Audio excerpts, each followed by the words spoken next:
Good morning. I'm Robert Semmelcrast, Dean of the Terry College of Business at the University of Georgia. That's starting to sound familiar when I say it now. Welcome to the September edition of Terry Third Thursday. It's a key way that the Terry stays in touch with the Atlanta business community and with some of our alumni. If you're attending this speaker series for the first time, I'd also like to welcome you to the Terry Executive Education Center.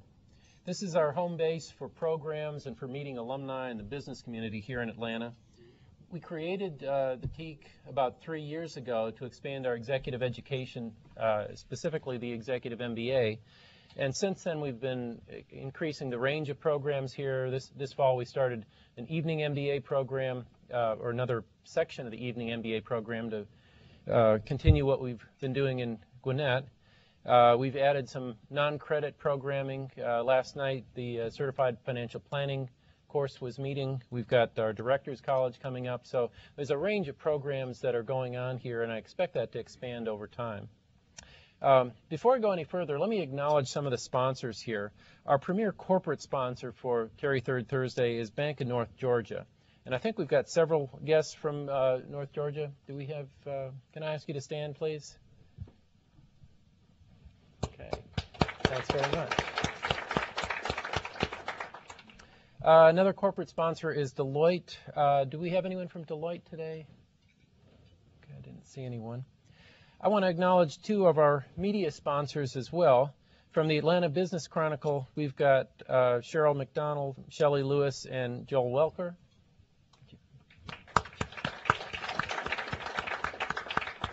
And from Public Broadcasting Atlanta, we're joined by Harriet Hoskins Abrahall. Thanks to all of our sponsors. You help us make Terry Third Thursday work. Let me turn for a moment and talk about upcoming programming. Next month in October, I'm going to be the speaker, and I'm looking forward to talking a little bit about my vision for the Terry College, and I think equally important, how we can implement that vision and really make things work. So please come next month. In November, Jim Lenz will be our Terry Third Thursday speaker. Jim is Chief Operating Officer for the state of Georgia.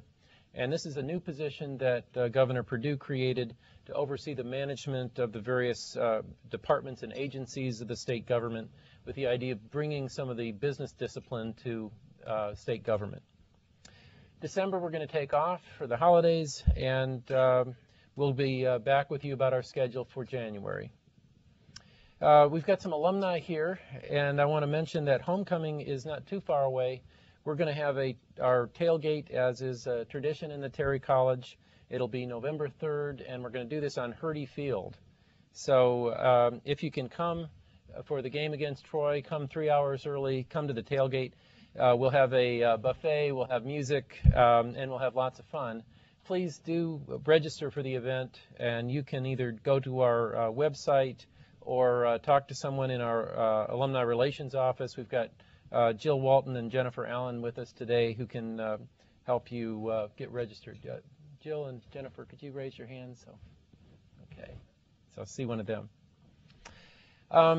This morning I'm going to ask David Fisher to introduce our speaker.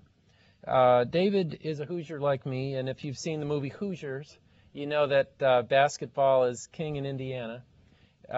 David got to live out a piece of hoop dreams when he was a student assistant to the Georgia basketball team while he was a student. During his last year, Coach Felton was the head coach, and so David knows Coach Felton personally.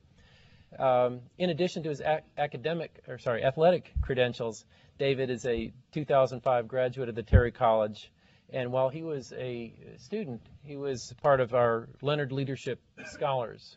This is a very prestigious program. In addition, he was elected president of the 2005 class of the Leadership Scholars. He majored in real estate and MIS, and now he's working for Bank of America as a client manager in their commercial real estate division. David, could you come up and introduce the coach?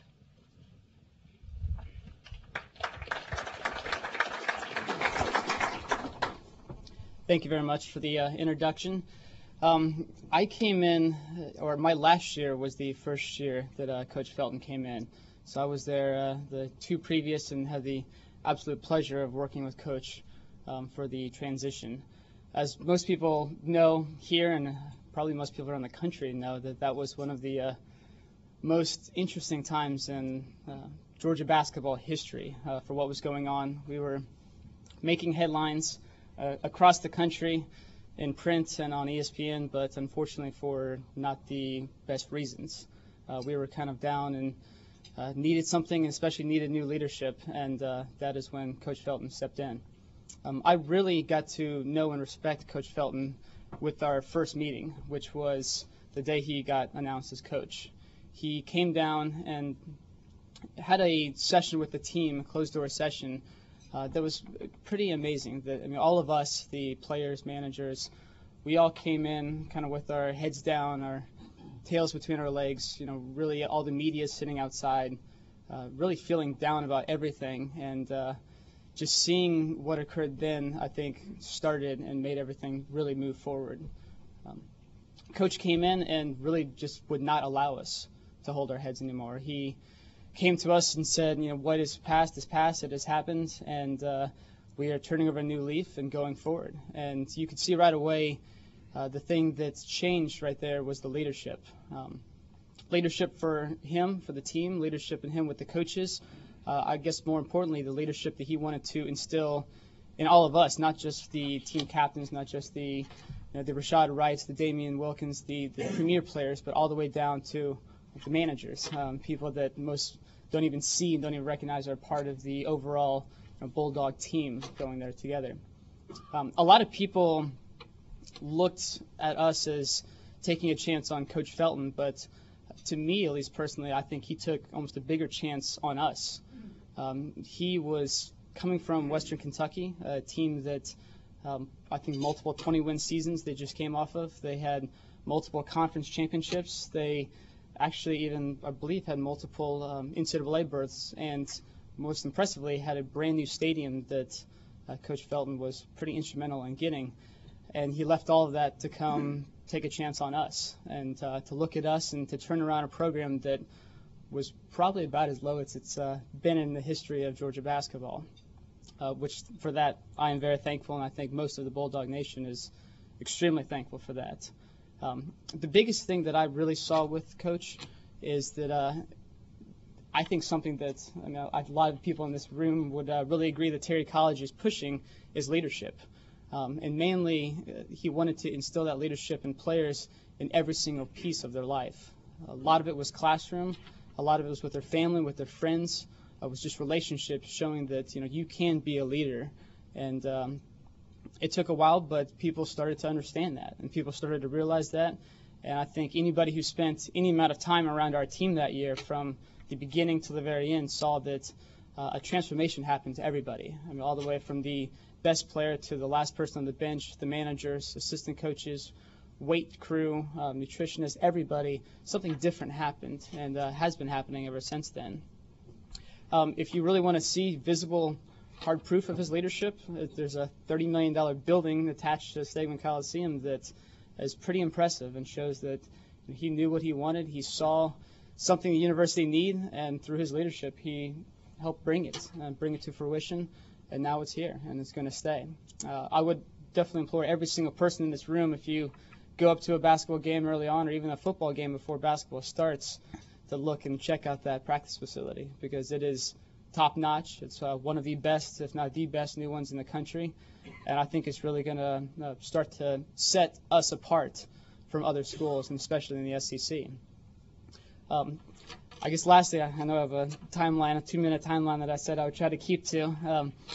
I think on a lighter note, one of the saddest things of the offseason, which kind of like the passing and graduation of Reggie Ball with Georgia Tech football, we unfortunately lost another soul in the SEC with our dear friend Coach Tubby Smith. That being a Hoosier, as Dean said, it was a great pleasure to see and witness, be on the bench and understand the rivalry between Coach Smith and Coach Felton, especially the fact that Coach Felton really had his number and has a winning record against him. So as much as we love beating Kentucky and will hopefully continue to beat Kentucky, it just won't be quite as much fun in the future. But I'm looking forward to it. So With that, Yes, it will.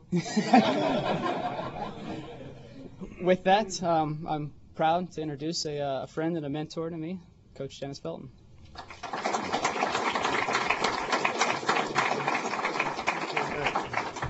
Thank you, David. You know what? I get one more chance to thank you. He mentioned the managers, and I've got to tell you, he you know, I could go on and on about managerial staffs for basketball teams or for any athletic teams. They are the first ones there, the last ones to leave.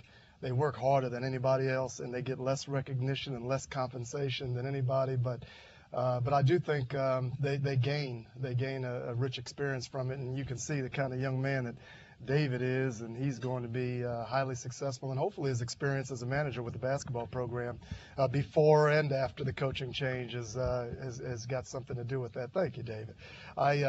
You know, he talked a lot about you know, some accomplishments, and you know, we're talking about the new building and all of that, and he talked about, you know, my leadership ability. Really all it is you know, being good at begging people to help you. You know, because I know that you can't do anything by yourself. I certainly can't accomplish any of the things that we're working to accomplish at Georgia by myself. And so we've got a lot of great help. We've got a lot of talent in our athletic department. We've got a lot of talent on that campus. We've got a lot of passionate fans and supporters that make these things possible. And really, it has very, very little to do with me. It's our players and their commitment and dedication, and then all the other people that support their efforts. So that's the sort of thing that's going on. One of those talented people in our athletic department is here today, and I'd just like to introduce Arthur Johnson, is our administrator for men's basketball at the University of at Georgia, and he's one of Damon Evans, our director of athletics, you know, right-hand people. And so I'm just really happy that Arthur came. He's so supportive of everything that we do, and I didn't even know he was coming this morning, but I'm not surprised that he's here to, you know, to be around and prop me up. I'd like to thank the Terry College.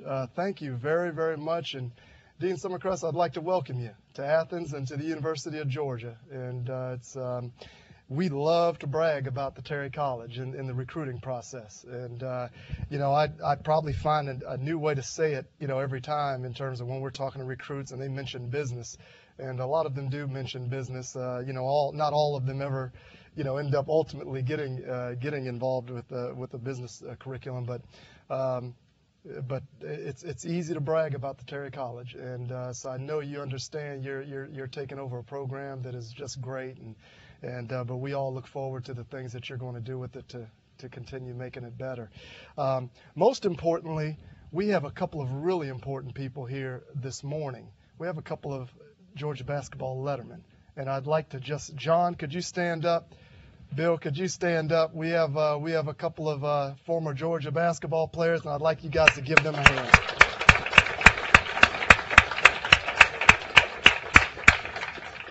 I'm going to tell you, I really, really feel a lot of pressure and under the gun this morning, because I have one of my real weaknesses, you know, is, you know, you'll make your own judgment about, you know, what kind of speaker I am. But I can tell you right now, one of my weaknesses at speaking is keeping up with the time. And I have a tendency to kind of ramble on, so I kind of put some notes together because that helps me sometimes not be so long. But, you know, it's one thing to be long, but it's a whole entirely another thing to be long at a breakfast, you know, in the morning on a work day where I know all of you have some place to be. So, you know, I might end up eating up all the Q&A time just running my mouth, but we'll see how this turns out. I'm kind of excited about talking to you about the subject matter this morning. You know, most of the time when I speak, I'm just talking about Georgia basketball, the status of the program, the status of the progress towards becoming a championship team again, and all those things. And I wanted to go a different direction this morning because, number one, I think a lot of this group, you know, and I thought that it would be could be more interesting to share some thoughts with you, some information, some background that you may not know. I know, you know, when I go to things like this and you get a chance to listen to a speaker talk about his or her industry, you know, that to me, that's particularly interesting. And so that's what I'd like to do. I'd like to talk share with you some insight into my industry.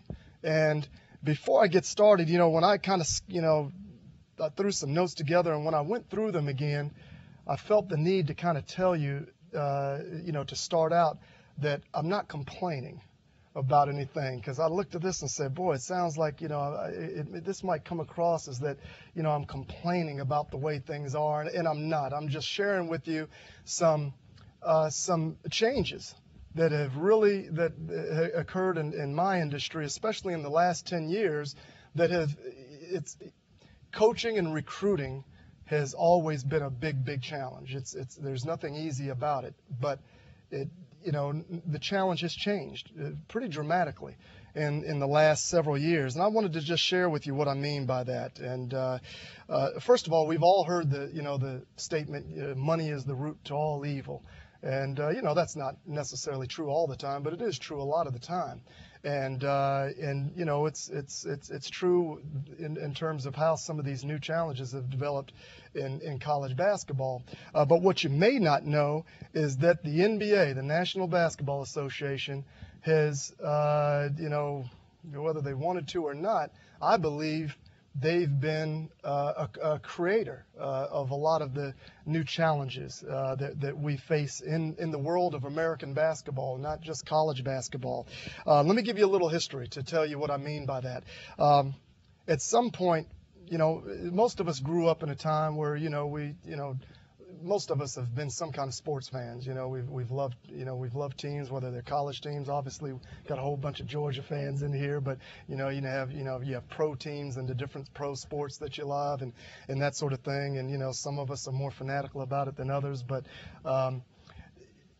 way back years ago, during what's considered to be kind of like the golden age of the NBA, one of the golden ages of the NBA, during the Magic Johnson and the Larry Bird era, the NBA made a fundamental decision to change the way they do something.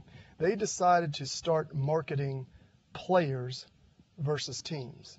In other words, it had always been about teams, and they made a decision that we're really going to put our superstar players up to celebrate.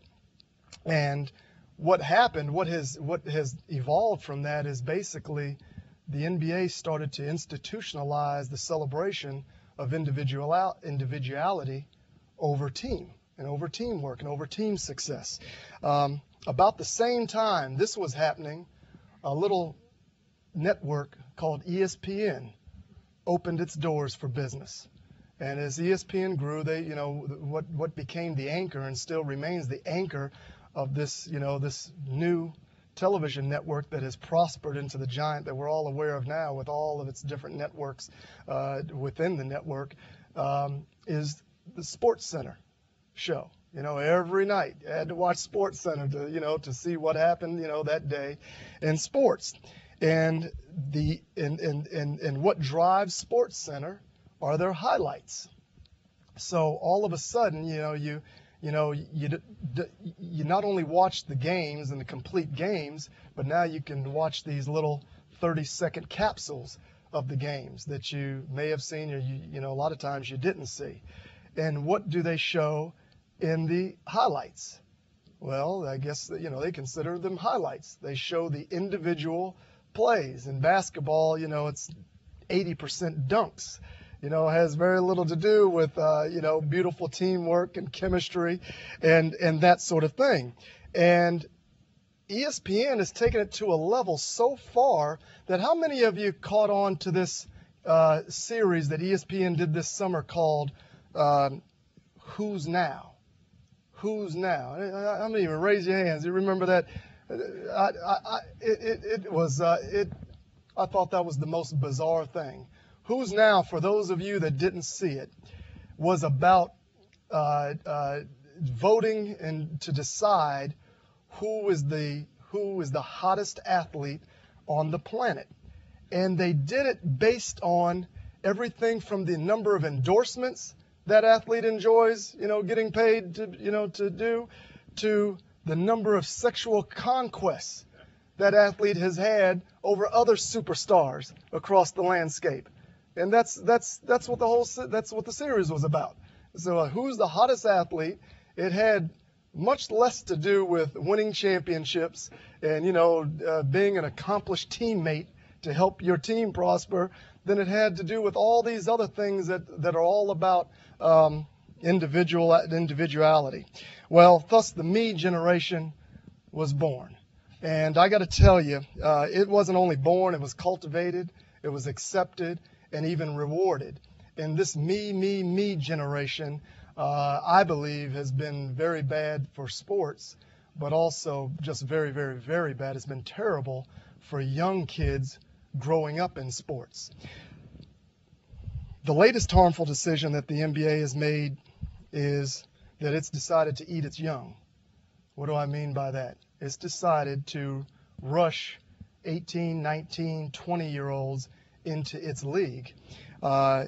And while it's, with all the promises, of the riches and fame that come along with it, while the league has done that, while they've decided to bring these youngsters into their league, they remain totally ill-equipped to handle the process of dealing with these youngsters. I'll tell you about the NBA. The NBA is not a developmental league. It is not a developmental league on the court. The NBA is, first of all, most teams play over 100 games a year. Okay? They play several games a week. How much time does that leave for practice? They actually practice for about 10 days before they start playing their first games. So the NBA, they're not interested in developing skills and know-how of players. The fundamentals, they expect you to know how to play. They expect you to have the skill level to play. And if you don't, then they move on to the next guy. Well, just as importantly, they're not equipped, they're not built to develop these people off the court either. They're not developed to develop their social skills. They're not developed to develop their survival skills in the world. They're not in the business of doing any of that. So because of this, now the NBA is getting, is taking on many young players. They're getting underdeveloped players with poor skills and poor know-how, because they're getting players that didn't spend any time or enough time in college where the training happens, where they're going to school and being held responsible for deadlines for term papers and having to go to class regularly and having a regimen where you have to be where you're supposed to be when you're supposed to be there for the first time in your lives, where you're not living in the household with your parents. You're having to grow up and learn how to do these things on your own. You're on the court. In college basketball, we teach the fundamental skills of the game. We teach guys who were so good in high school that they could do whatever they want and be successful. We teach them how to fit in with 9 other guys on the court and learn how to play with their 4 other teammates on the court and against 5 other guys that they can no longer dominate with their superior talent, because they're no longer superior, more superior than everybody else on the court. They're getting these young under-marketed players.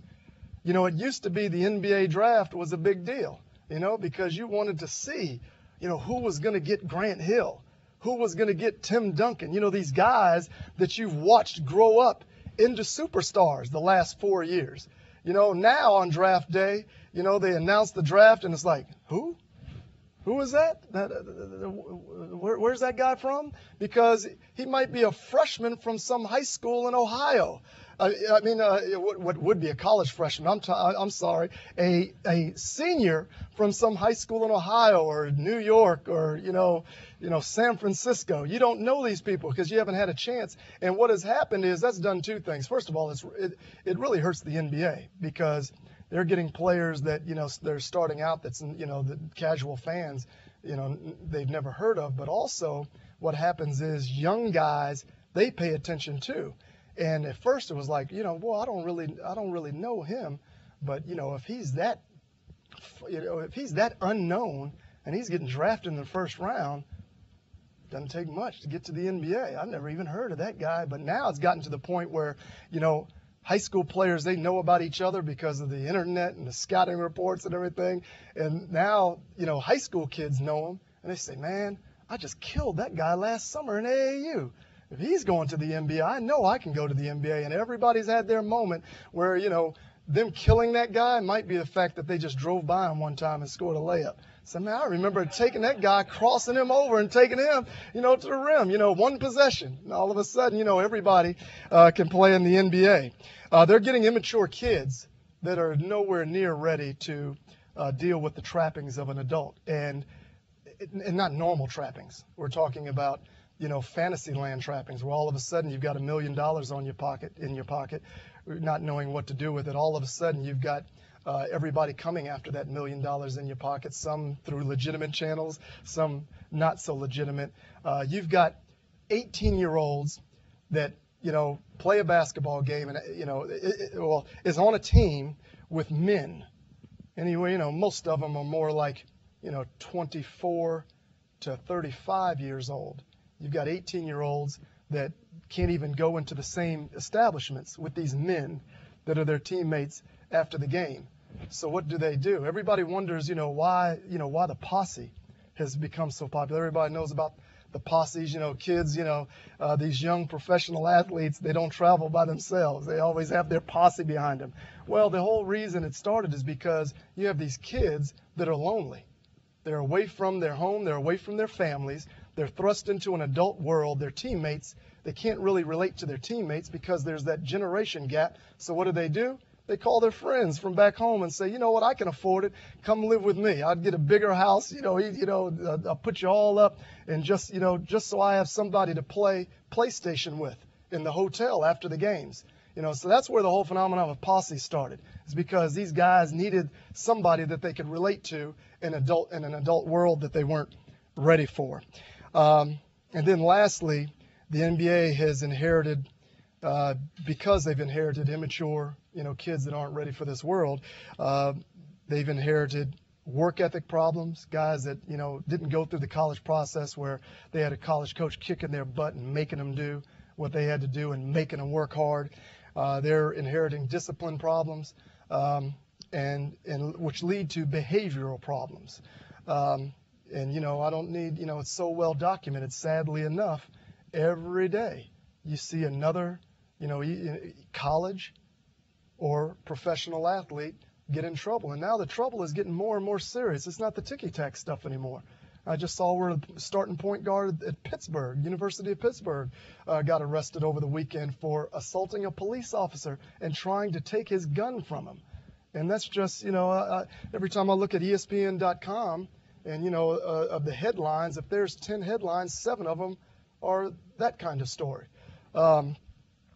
And so now what has happened is, because the NBA has these young guys that are bringing new problems that they're not equipped to handle, what have they done? They've basically tolerated more of it. They've decided to tolerate it because they don't know what else to do. They've invested millions of dollars in a guaranteed contract in this guy based on his talent. They don't know really how to discipline him. They don't feel like they can just discard him, because if they discard him, they still have to pay him all those millions of dollars. So their tolerance level just raises and raises and raises. So then what happens is, other athletes, especially the young kids growing up, they see that, you can get away with more and more and more. And they also see this. It seems to me, if you're talented enough to get them to, sign you to a multi-million-dollar contract, then you can get away with you've got them. You can get away with almost anything. So this breakdown in behavior has been met, has created the last big mistake that the NBA has made, and that is they have rewarded poor behavior and mediocre performance. That's what they've done. If one team finally gets fed up with this guy and his antics, his behavior, his lack of, values of teamwork and working together with others, or his lack of understanding of how to carry himself out in the, out in the outside world, that sort of thing, it basically becomes an example, for the next guy to live by. And it just, that snowball just gets bigger and bigger as it comes down that slippery slope. You might ask, how does all this affect college basketball? I've been talking about all these things that the NBA has done. Well, I've got to tell you, everything that's happened in the NBA level trickles down, even as far down as 8-year-old kids playing basketball. I have 2 sons, a 10-year-old and a 12-year-old, Nile and Jazz, and they're playing AAU basketball now. And, I've been around AAU basketball my entire professional career because, we recruit players and they're all playing AAU basketball. But now, that didn't reach back. We start recruiting guys when they're freshmen, sophomores in high school. But now through my sons, I'm seeing AAU basketball all the way down to the age of 9 years old.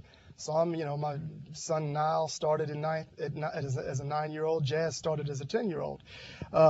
You would be amazed by the things that I see at that level of basketball. First of all, you've got recruiting. You've got AAU teams, recruiting 8, 9, 10-year-olds. You've got teams stealing each other's players. Literally after a game, you're, making your way to your car, through the lobby of the facility, and you've got coaches, over there, trying to get them off to the corner and, and steal them off their team, convince them to leave their team, come play for their team. You've got cheating in terms of, you've got parents and coaches. It's a 12 and under league. You've got a 13-year-old. You've got people changing birth certificates so that they can play with the younger guys and be more dominant and help the coach win games.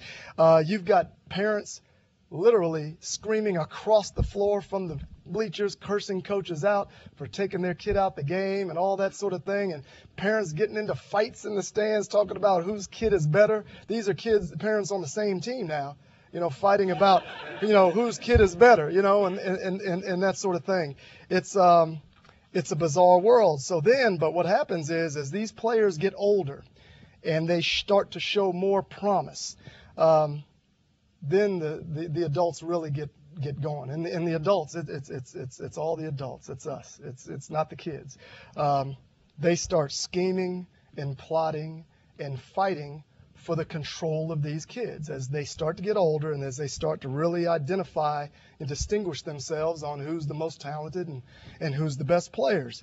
You say, why? Why would adults, be so interested in a game involving kids that are so young? Well, here's why.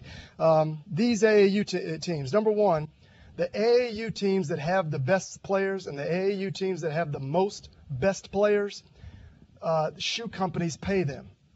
Okay, there are some AAU coaches who make more money than high school and college coaches. Okay, because Nike and Adidas and Reebok, they're only interested in the teams that accumulate the most talent, because the shoe companies want to get in bed with the kids at as early age as possible to try to develop some loyalty, because they want the next Michael Jordan. Nike is built on Michael Jordan. A guy named Sonny Vaccaro, who worked for Nike at the time, brought Michael Jordan to Nike, and the rest is history. He's a brand unto himself that is worth millions and millions and millions of dollars, and it's the reason why Nike rules the athletic apparel world. So they're always looking for that next home run, so they want to accumulate all the best players at an early age and develop some sense of loyalty from them, so that when the ones who hit it big, they feel like they've got the lead on who's going to be able to sign that guy and put him in their shoe and their apparel. Another reason, some AAU coaches, and not all, but some AAU coaches want to pimp their players, sell their players to colleges who are willing to buy them. And there are colleges willing to buy them. So there are AAU coaches that are in it to line their pockets. They have the best players, the players that the most people want, and they want to sell them and benefit financially from it. Some AAU coaches don't necessarily want to sell their players, but they want to attach themselves to a great player or great players to ride their coattails when they hit it big and make the NBA. In other words, they want to, they want the next LeBron. They want to coach him. They want to have him on his team, in his program, with hopes that when he does make it big and become this multi-million-dollar NBA player, that he will share with that coach some of his earnings, some of his riches. There are actually AAU programs who are financed by agents, professional agents that represent players in the NBA or want to represent players in the NBA. Behind the scenes will finance an AAU program to go out and get the best players.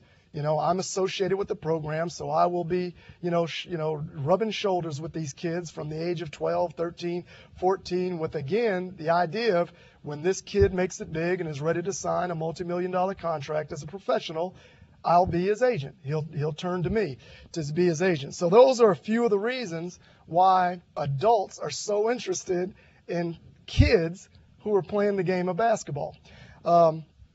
The NCAA, if you've read USA Today over the years, in recent years, the NCAA has really developed this intention of getting rid of this influence, the influence of summer basketball coaches on the process of recruiting for its membership for schools like the University of Georgia.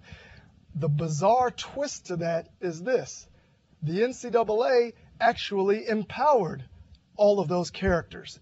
This is what happened. Again, back when I first started coaching at the college level, about 20 years ago, this movement first started. It used to be you could do anything you wanted in recruiting from the standpoint of contact. You could go out anytime you wanted to watch kids play. There were the times that you were allowed to meet with kids and have face-to-face contact was wide open. The telephone lines were wide open. You could call kids whenever you wanted, however many times you wanted, and all that sort of thing. Well, about 20 years ago, the NCAA, in its infinite wisdom, started putting limitations on when we could do what? They started saying, well, you can't call kids, you can't start writing kids until they're a sophomore. You can't start calling kids till they're a junior. When you can call them, now you can only call them once a week, or it starts actually with once a month. Then when they get older and become seniors, you can call them once a week. Well, this is what happened. I don't know what they expected. I guess they expected coaches to stop working and sit on their hands and not recruit. No, it's too competitive. We can't do that. So if we can't call the kid, we can't call his parents, who do you think we call? The people that's with them all the time. They're AAU coaches. They're summer coaches, because these guys, and so what happened was, the summer coaches, it didn't take them long to realize, what? I've got leverage here. I'm in a position of influence. These coaches have to come through me to get to the kids that they want to recruit. And so, I can promise you, if I have a choice between calling a prospect and his parents or calling a summer coach, I'm going to call the prospect and his parents every time. But they took that away from us. They said you can't call. Then when you can call, you can only call once a month. I'll tell you how this is how much recruiting has changed. The rules allow us to have face-to-face contact with prospects. We're in one of those periods right now. We can have face-to-face contact with high school seniors right now. So that's when, we would go do home visits. We'd go visit them at home and sit down with their parents in the kitchen or in the living room and sell our program and all those things. Fall of their senior year. The other thing is the first time that they can visit our campus officially is fall of their senior year. So when classes start for that young man's senior year, that's the first time we can bring them in and visit our campus officially.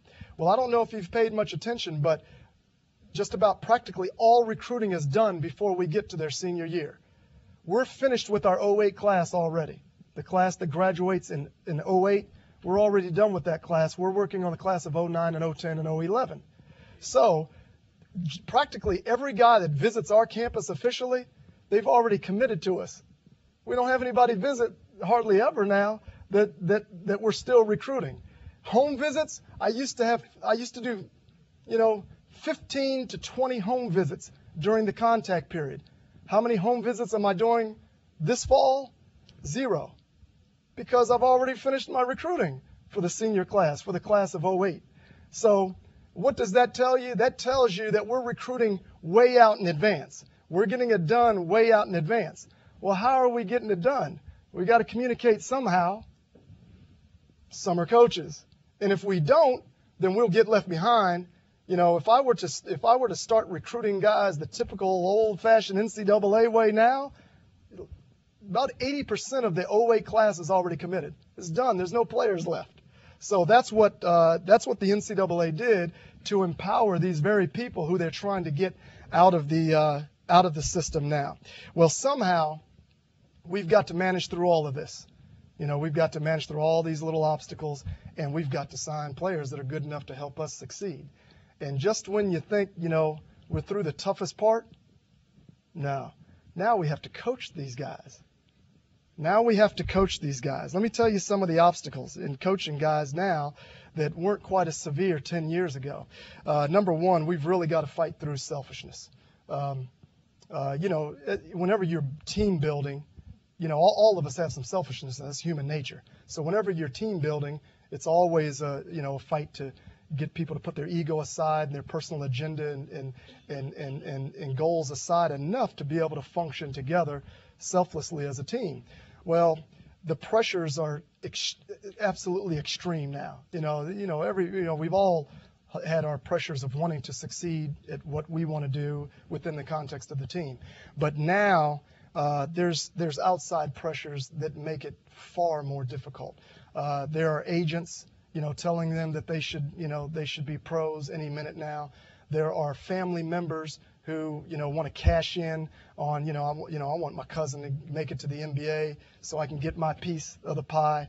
There are runners for agents, young guys that agents hire that infiltrate your campus and, hang out with your players at the, at the club or, wherever and get involved with nonsense that they shouldn't be involved with. And there's family. Now, another thing we have to get done is somehow we have to get these guys that are so focused now on becoming professionals and these multi-million-dollar NBA basketball players to focus on what they're supposed to really be there, and that's school, academics. And let me tell you how much things have changed. 10 years ago, when you were recruiting, when you talked to parents, they never wanted to talk about basketball. All they wanted to talk about was education and is my son going to graduate? I want my son to get a degree. That's all they wanted to talk about. There might be that little 10% that wanted to talk about basketball, but they were too embarrassed to because they knew it wasn't right for me to be sitting here talking about, my son going to the NBA. I'm a parent. I'm the responsible one here. I should be talking about academics. Now, things are so different. Now, this is parents of these children. Not only are they about they're not about who's going to get my son to the NBA. They know their son's going to the NBA. Now it's about who's going to get him there fastest. And these are parents. This is their attitude now. Academics for a lot of parents now have gone out the window.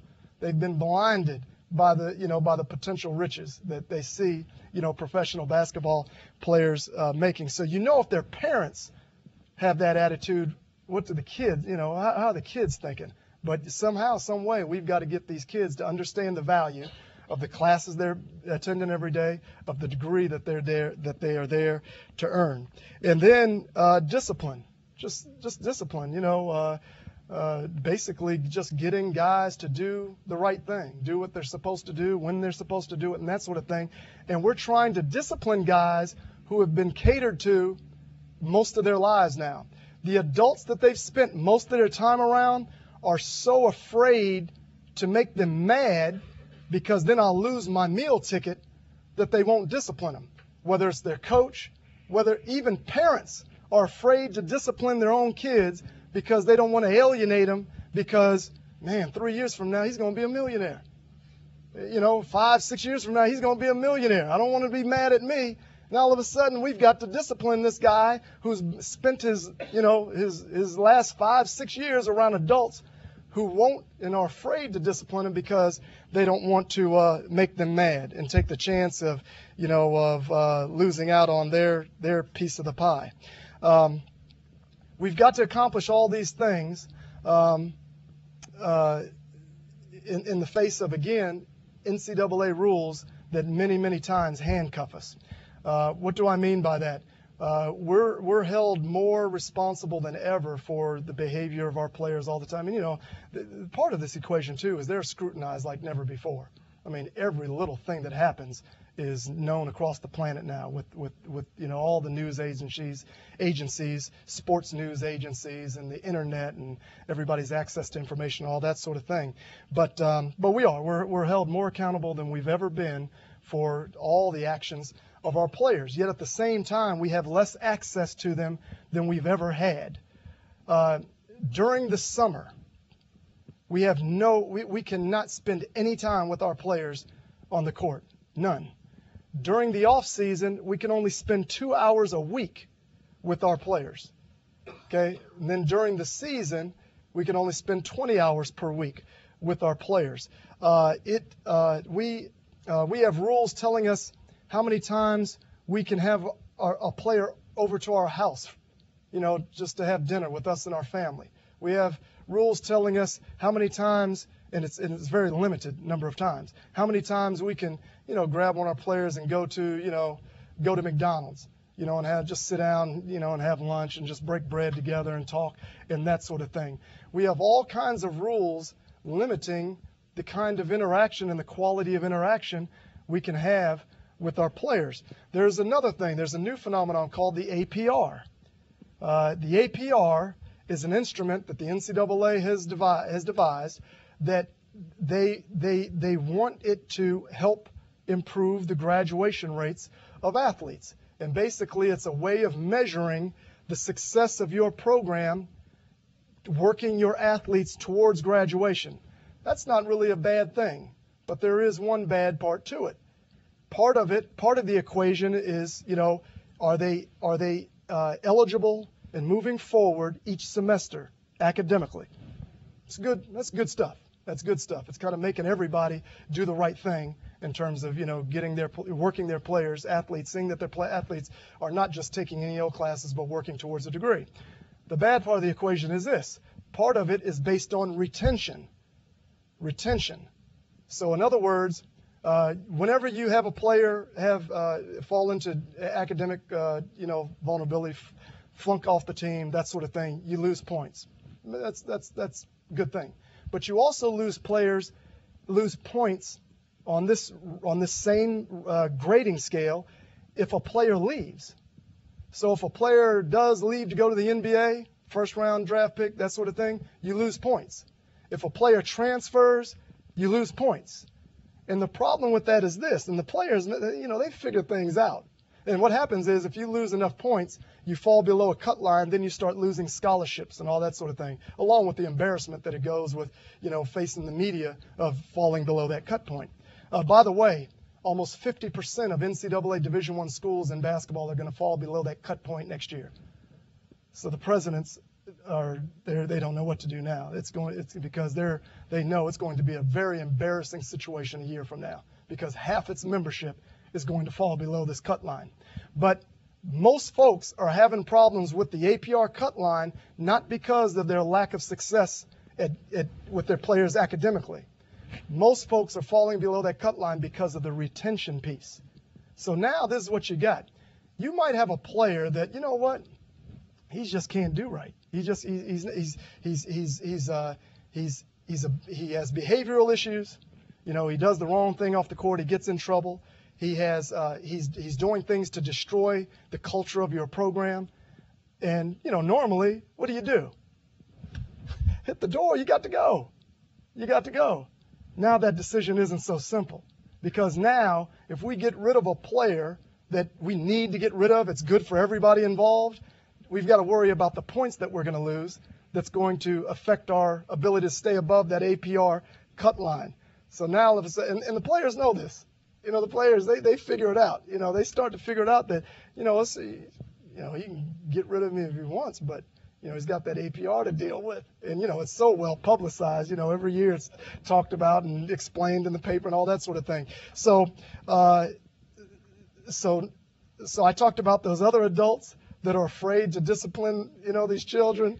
Now the NCAA is making this adult, more afraid than ever to discipline children.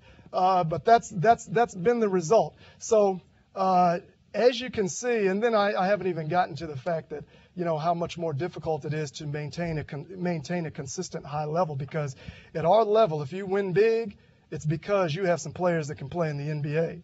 And then what do? They're gone. And you can't exactly predict, it used to be, you have seniors, you have 4 seniors, got to go out and get 4 guys.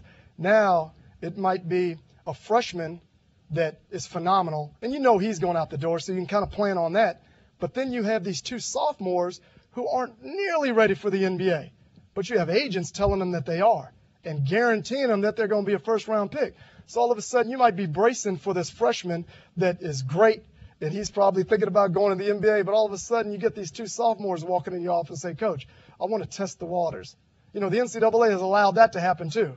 They can go test the waters, and all summer you're in limbo, not knowing if they're going to stay in the draft or come back to you in the draft.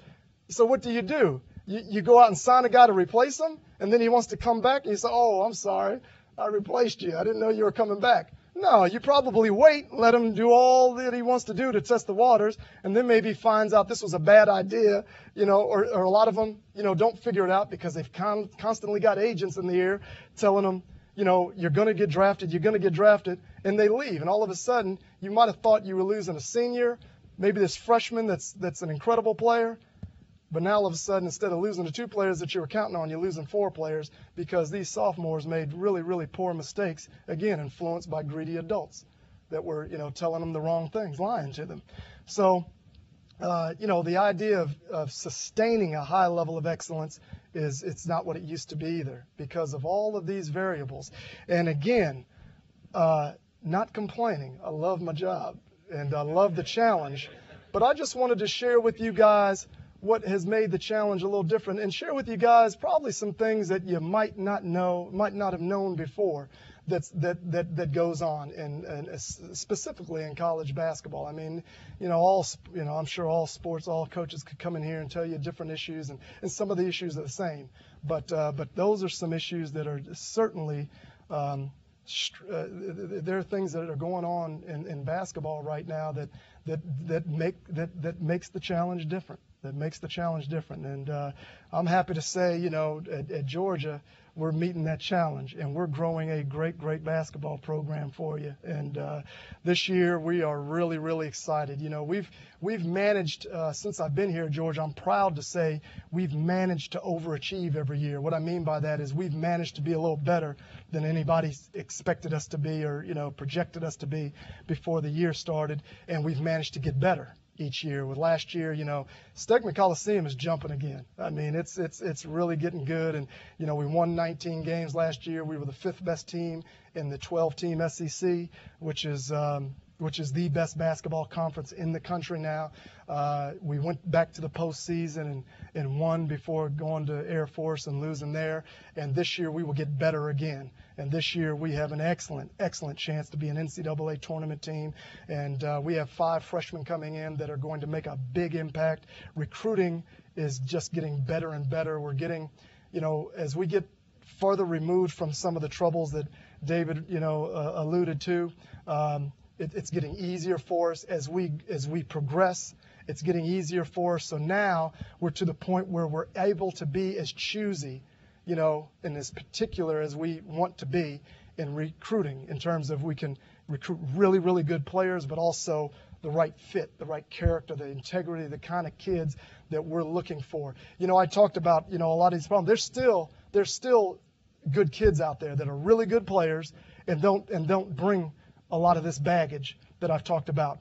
But what is true also is that what's already a very small pool of players that are talented enough to be able to play at this level, that pool gets much smaller. When you talk about finding guys that are that talented and, don't come in with some of the severe, issues, that these things bring on. And I'm happy to tell you, I'm really excited to tell you, we're getting kids out of that pool now. We're getting players that are plenty talented enough to win at the national level, but also who happen to be, really good, good guys, and that will fit our culture and help us complete building our culture, because that's what we're doing. We're building a culture that's going to lead to championship caliber performance on and off the court, and so we're real excited about that. I don't know, how have I done? I've done pretty good. Is there time for any Q&A? Okay, great. Any questions about anything? It doesn't have to be just what I talked about. Hey, John. Use the mic. Okay. Well, I enjoyed your talk, and some of it kind of hit home. 12 years ago, Hugh Durham was sitting in my living room and telling me, what a business degree from Georgia would do for me later in life. And I guess maybe he knew I wasn't good enough to play in the NBA, but he focused on that. But I find it interesting, maybe I'm naive in thinking, you've always had above average graduation rate for your players. And you look at guys like Bobby Huggins who have 0%, and I know you, for the longest time, were pretty close to 100. Yes. I was always thinking that had to help you with some of these parents and players and encouraging them to come to Georgia, come play for Dennis Felton, because the NBA is so unattainable. There's very few picks in the first round, and the second round isn't guaranteed. You're going to get a degree when you come play for me. Right. So I was always thinking that helped you. Let me tell you where things are at, John. It used to be if I and I have some of the world's longest home visits. As you can see, I can get going and I can get talking, and I have home visits that sometimes last 3 and 4 hours. I just kick back and have a good time. So let's say if I spoke with a family for 3 hours, I used to spend at least 2 hours talking about academics, personal development, and putting you in position to have a great life and great career exclusive of a basketball. Now, to be honest with you, and I used to just talk all the time about our 100% graduation rate. Now, I don't spend nearly as much time talking about academics as I used to, and I have to talk more and more about basketball and the basketball piece. And then the other kind of kid you have also is sometimes you're recruiting a top flight student who, this guy, he doesn't need a whole lot of help. He's from a college educated family that's raised him to, value academics and those things. And sometimes, then it's to the other extreme. You don't spend as much time talking about academics with him because it's kind of taken for granted.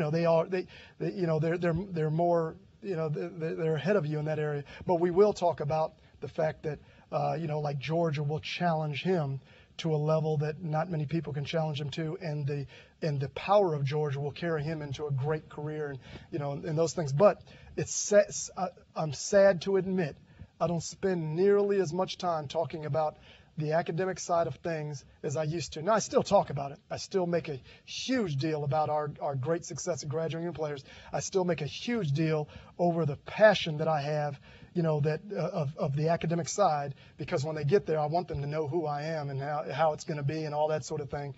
But it's just, to be honest with you, they don't want to hear it as much. They want to know, how fast is my son going to get to the NBA? And again, you have to, if you want to get players, you've got to spend your time, tailoring your pitch to what it is they want to know and hear about. So it's really changed, and that's one of the points I'm making. Any other questions? Thank you. Coach, you came from a university that had a very rich and long tradition in basketball, in a state where people would have preferred to go to a basketball game than a football game. Sure. To a situation that didn't have a very rich tradition for basketball, in a state where a lot of people wouldn't think of missing a football game, but they'd never been to a basketball game. How are you dealing with that personally? Sure. And how long do you think it'll take you to change that as much as you hoped you could? Sure. Well, how I deal with it personally, first of all, I always remind myself that I'm not competing with football. And one thing is very clear. I'm not competing with anybody at the University of Georgia in terms of other teams. I'm competing against Florida basketball, Kentucky basketball, Tennessee basketball. So that's who I'm competing with, and that's what I stay focused on. I also stay focused on the idea that the University of Georgia is a great university with great athletics across the board. We have arguably the most outstanding athletic association in the country. And so Georgia is a place where everyone is successful. As a matter of fact, men's basketball is about the only program that wasn't competing, year in and year out on the national championship level. I came to Georgia real excited about the notion of changing that. And I felt like the time had come, the people were in place, folks like Arthur, folks like Damon Evans, because I can't do it by myself. I know that. Coaches don't win championships, institutions do.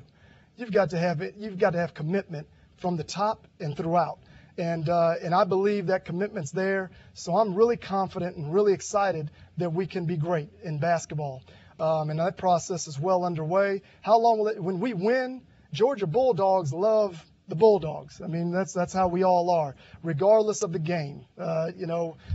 So I fully expect that as we continue to progress and we win and we start winning championships, then people will be clamoring to be basketball fans, just like they're fans of anything else that's successful at the University of Georgia. And I actually, my dream, my vision is for the incredible success that we're going to have over the years is going to have a trickle-down effect and really even affect the entire state from the standpoint, like I want to lift the profile of high school basketball in Georgia. There's not a state in the country that's better at producing high school basketball talent than Georgia. So you can't hold us back. And when we're winning championships, going to Final Fours and winning and doing those things, obviously you can't, the NCAA tournament in the Final Four, it's the biggest, best athletic event in the world. And it creates unbelievable frenzy. So when we're doing those things, all of that will follow, and it will be incredible because now, we've got a great football program that competes at the national championship level, and then the other highest profile sport on any campus is men's basketball. And when the two of us are rolling at that level, it's going to be a powerful, powerful thing, thanks to ESPN. So. Okay, one more question. Yes, ma'am. I want to speak as a mom. Yeah. And as a woman and as a mother, it breaks my heart to hear what you've said today, and I appreciate the system. But I want to place blame on something, but I think I have fault in that too. And I think every person in this room, that as we buy tickets for professional whatever, we all have ownership in this system, and until we all stand up and speak against the insanity that's going on with these kids, and it starts in the home, and what you're saying, I know that you were doing this with your own boys, but we all have ownership in the insanity of this. Yeah. So, the saddest part of the breakdown that leads to all of this is the breakdown of families. The majority of kids that we recruit are from single parent homes, and where there are single-parent homes where usually a mom is struggling to keep up. I think about all the things that my wife does for our children. We're fortunate enough where she doesn't have to work. I can't imagine surviving without her being able to do all the things that are involved in raising our kids that I can't do because I'm working, but she can do because she is working. So you have all these single-family homes where moms are struggling to survive, and there's vulnerability there. And that's where these outside influences come and get a hold. And they're like vultures. These people that are in the business of taking advantage and trying to ride the coattails of young people, they can identify a situation like that I can go in there and get entrenched. This mom will appreciate what I'm going to come in and do for her son. And so it happens all the time. And I don't know many people who can afford to go to pro games anymore. It's only very, very wealthy people and corporate. Normal folks can't buy tickets anymore. I know one thing: if I didn't get free tickets through my friendships and associations, I would never ever see an NBA game. So you're right. The money has escalated to enormous levels, and it's driven. The greed has driven a lot of this, and the vulnerability that exists in broken families is a part of it. And it's our job to correct as much of it as we can once we get these guys, and it's a 24/7 job. But I'm happy to do it. It's a precious opportunity, to be able to help guys grow up and help them go from one stage in their life to another successfully, and see them go on and prosper, not as pro basketball players, but as men, that come to realize what's really important in life. So again, I want to reiterate, no complaints. I really enjoy the challenge, but I did want to give you some insight as to what the challenge is about. Thank you very, very much for the opportunity this morning. Thank you. It's good to meet you.